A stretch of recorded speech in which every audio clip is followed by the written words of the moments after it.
So I brought up the Chris Marker film with the postmodern twist because in America I always hear the excuse of an outbreak instead of changing to sustainable energy.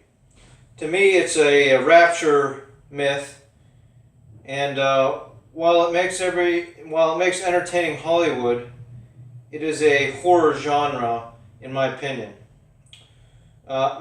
Mankind made it through a plague, and dog eat dog means you take your chances. It doesn't mean that UPMC can claim medical patents for vaccines because they cured polio. So to me, the red-haired doctor represents my father-in-law's corporation. Here's what happens when he goes to Africa on a sales trip via Doctors Without Borders. Children, I'm a doctor, okay? This device here is a special Lucy Liu monitor. Do you know who Lucy Liu is? The actress? Do you know who she is? Good. Now this monitors her cardiovasculars. See the waveforms here? Lead poisoning. You don't need to worry about lead poisoning, okay? Hold on.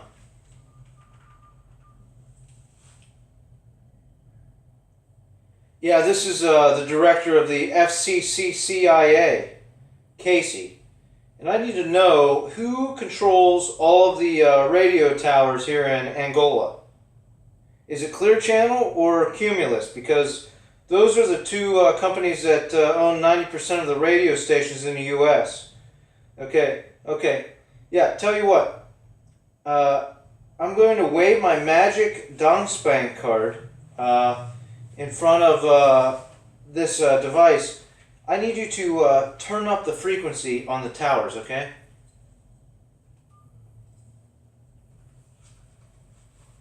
See, children? Hear that white noise? That's all those bad nations with nuclear programs. Yeah, they can't get rid of the of their spent plutonium and uranium. That sound is the sound of radiation. So don't ever worry about lead poisoning. I'm coming back on a hunting trip in a week, and I'll bring some guns for you guys, okay? Mitch Miller makes it to China. Ken, I know you don't want to go to hell, all right? I'm chasing Casey Kohler around trying to fix his messes. Look, Ken, I know what a half-life is, and I know there is an equation, okay? Ken, take your Lionsgate satellite and smash it into the J&J satellite.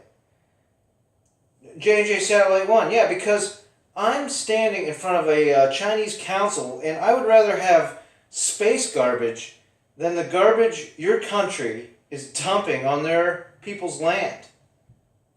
People like you say things like, the Chinese made it, so send it back over there for them to deal with it.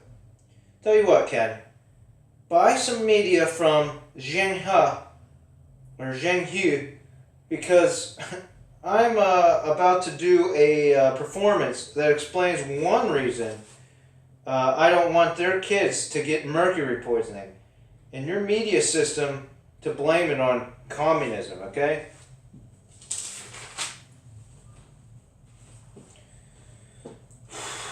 Dear Chinese Council, I apologize for the delay.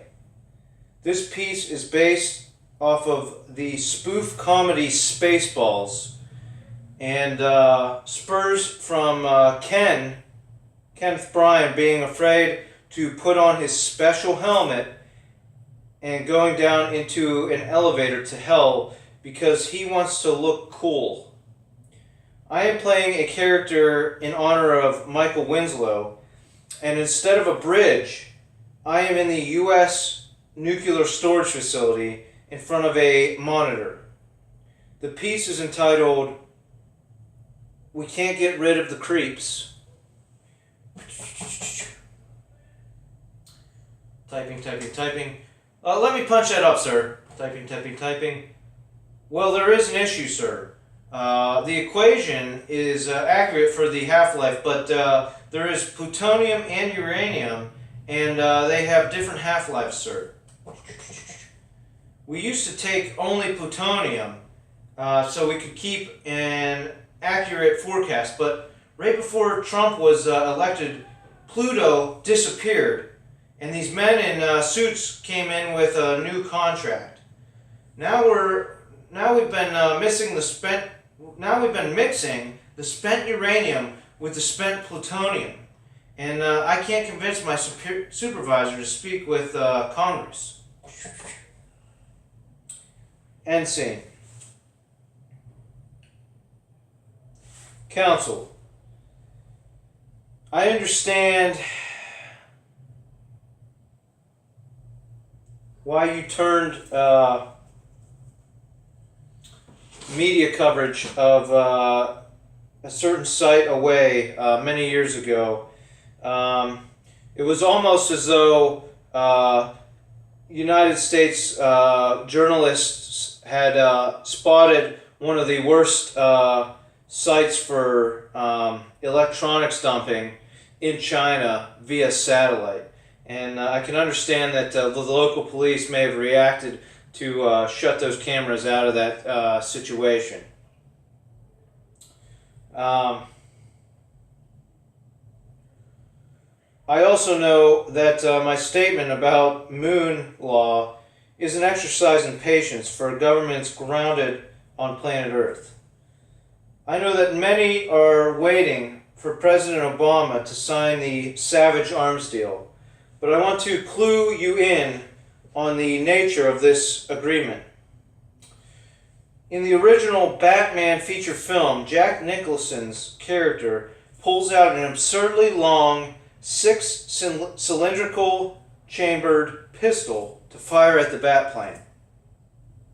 In an effort to slow the manufacture and distribution of illegal arms, I would recommend passing legislation to the nature that any new firearm manufacturer must have an assembly plant equipped to mass produce such an absurd weapon before retooling for other firearms. I graciously thank you for your time, and with your permission, I will now leave chambers to address your media.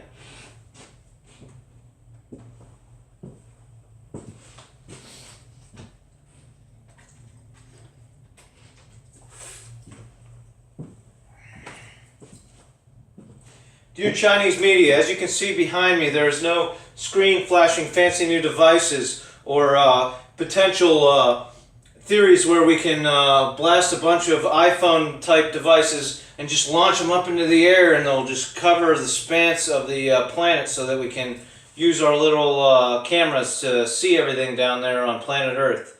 That did exist, that Apple coverage did exist, but he could probably blank it out like this, and Tim Cook can too.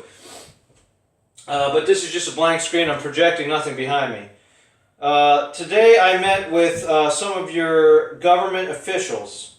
A man came to a bar in Denmark the other day when I was back there and told me that the Chinese people have large film studios for their film industry. If these studios exist, I have a film proposal for the owners. And if not, I can assist with an independent system owned by the People's Republic of China. The American male psyche can be somewhat understood through an action film made some time ago. The lead character in this film had slightly Asiatic features, much like me, and the title of the film is Death Wish. I have a friend born in China, but an American citizen that has dreamt of being an actor. Every actor dreams of being taken seriously, but many comics, not all but many, are genius.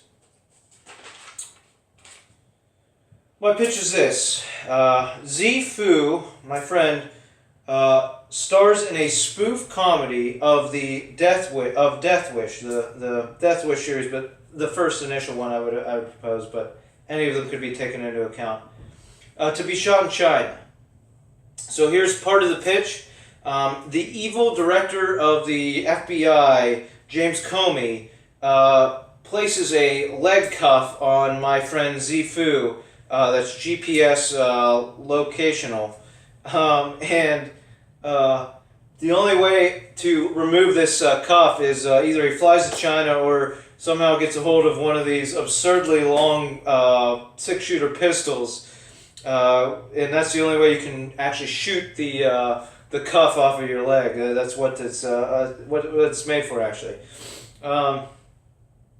So then Zifu confronts various street thugs with this absurdly large weapon, and I am in the works of working out an evil villain that isn't anything to do with the FBI. The FBI stays back in the United States.